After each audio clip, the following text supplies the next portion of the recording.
A Pair of Silk Stockings by Kate Chopin. Little Mrs. Summers one day found herself the unexpected possessor of $15. It seemed to her a very large amount of money, and the way in which it stuffed and bulged her worn old portemonnaie gave her a feeling of importance, such as she had not enjoyed for years. The question of investment was one that occupied her greatly. For a day or two she walked about, apparently in a dreamy state, but really absorbed in speculation and calculation. She did not wish to act hastily, to do anything she might afterward regret.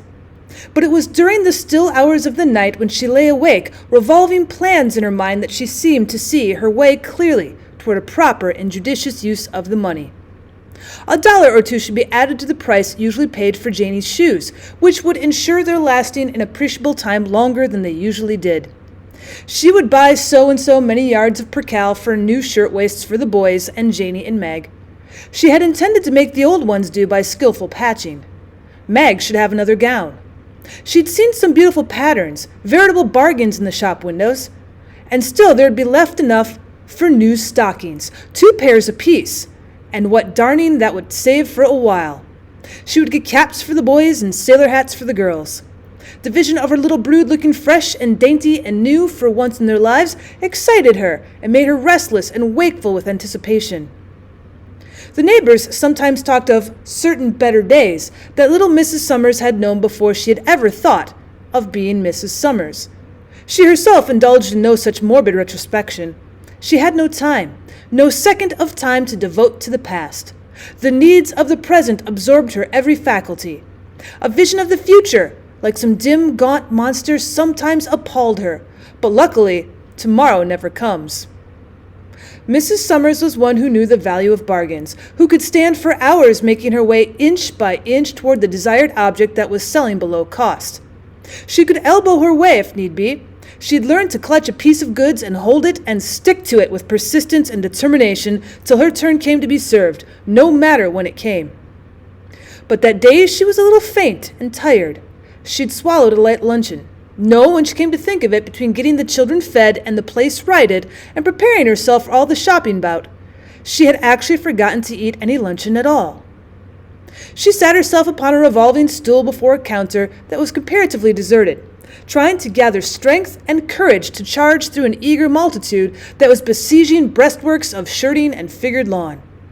An all-gone limp feeling had come over her, and she rested her hand aimlessly upon the counter. She wore no gloves. By degrees, she grew aware that her hand had encountered something very soothing, very pleasant to touch. She looked down to see that her hand lay upon a pile of silk stockings. A placard nearby announced that they had been reduced in price from $2.50 to $1.98, and a young girl who stood behind the counter asked her if she wished to examine their line of silk hosiery. She smiled just as she'd been asked to inspect a tiara of diamonds with the ultimate view of purchasing it. But she went on feeling the soft, sheeny, luxurious things with both hands now, holding them up to see them glisten and to feel them glide serpent-like through her fingers. 2 hectic blotches came suddenly into her pale cheeks. She looked up at the girl. "Do you think there are any 8.5 among these?" Oh, there were any number of 8.5. In fact, there were more of that size than any other. Here was a light blue pair, there were some lavender, some all black, and various shades of tan and gray. Mrs. Summers selected a black pair and looked at them very long and closely. She pretended to be examining their texture, which the clerk assured her was excellent. $1.98, she mused aloud. "Well, I'll take this pair." She handed the girl a $5 bill and waited for her change and for her parcel. What a very small parcel it was. It seemed lost in the depths of her shabby old shopping bag. Mrs. Summers, after that, did not move in the direction of the bargain counter. She took the elevator which carried her to an upper floor into the region of ladies' waiting rooms. Here, in a retired corner, she exchanged her cotton stockings for the new silk ones which she'd just bought.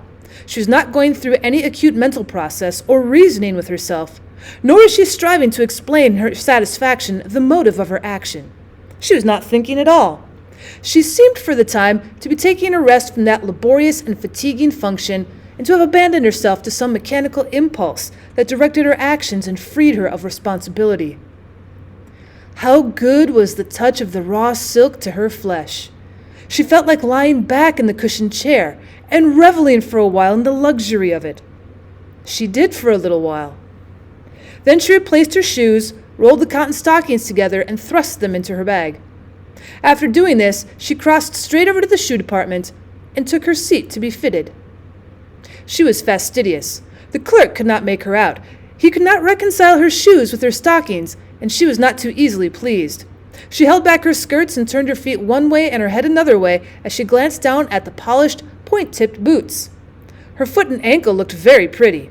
She could not realize that they belonged to her and were a part of herself.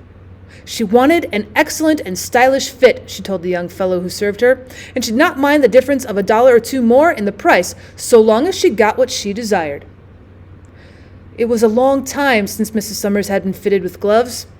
On rare occasions when she'd bought a pair, they were always bargains, so cheap that it would have been preposterous and unreasonable to have expected them to be fitted to the hand. Now she rested her elbow on the cushion of the glove counter, and a pretty, pleasant young creature, delicate and deft of touch, drew a long-wristed kid over Mrs. Summers' hand. She smoothed it down over the wrist and buttoned it neatly, and both lost themselves for a second or two in admiring contemplation of the little symmetrical gloved hand. But there were other places where money might be spent. There were books and magazines piled up in the window of a stall a few paces down the street. Mrs. Summers bought 2 high-priced magazines, such as she'd been accustomed to read in the days when she had been accustomed to other pleasant things. She carried them without wrapping. As well as she could, she lifted her skirts at the crossings. Her stockings and boots and well-fitting gloves had worked marvels in her bearing, had given her a feeling of assurance, a sense of belonging to the well-dressed multitude. She was very hungry. Another time she would have stilled the cravings for food until reaching her own home, where she would have brewed herself a cup of tea and taken a snack of anything that was available. But the impulse that was guiding her would not suffer her to entertain any such thought. There was a restaurant at the corner. She had never entered its doors. From the outside she'd sometimes caught glimpses of spotless damask and shining crystal, and soft-stepping waiters serving people of fashion. When she entered, her appearance created no surprise, no consternation, as if she'd half feared it might. She seated herself at a small table alone, and an attentive waiter at once approached to take her order. She did not want a profusion. She craved a nice and tasty bite. A half-dozen blue points, a plump chop with cress, a something sweet, a creme frappé, for instance, a glass of Rhine wine, and after all, a small cup of black coffee. While waiting to be served, she removed her gloves very leisurely and laid them beside her. Then she picked up a magazine and glanced through it, cutting the pages with a blunt edge of her knife. It was all very agreeable. The damask was even more spotless than it had seemed through the window, and the crystal more sparkling. There were quiet ladies and gentlemen who did not notice her, lunching at the small tables like her own. A soft, pleasing strain of music could be heard, and a gentle breeze was blowing through the window. She tasted a bite, and she read a word or two, and she sipped the amber wine and wiggled her toes in the silk stockings. The price of it made no difference. She counted the money out to the waiter and left an extra coin on his tray, whereupon he bowed before her as before a princess of royal blood. There was still money in her purse, and her next temptation presented itself in the shape of a matinee poster. It was a little later when she entered the theater, but the play had begun and the house seemed to her to be packed. But there were vacant seats here and there, and into one of them she was ushered, between brilliantly dressed women who had gone there to kill time and eat candy and display their gaudy attire. There were many others who were there solely for the play and the acting. It is safe to say there was no one present who bore quite the attitude which Mrs. Summers did to her surroundings. She gathered in the whole, stage and players and people in one wide impression, and absorbed it and enjoyed it. She laughed at the comedy and wept. She and the gaudy woman next to her wept over the tragedy, and then they talked a little together over it, and the gaudy woman wiped her eyes and sniffled on a tiny square of filmy perfumed lace and passed Mrs. Summers her box of candy. The play was over, the music ceased, the crowd filed out. It was like a dream ended. People scattered in all directions. Mrs. Summers went to the corner and waited for the cable car. A man with keen eyes who sat opposite to her seemed to like the study of her small, pale face. It puzzled him to decipher what he saw there. In truth, he saw nothing, unless he were wizard enough to detect a poignant wish, a powerful longing that the cable car would never stop anywhere, but go on and on with her forever.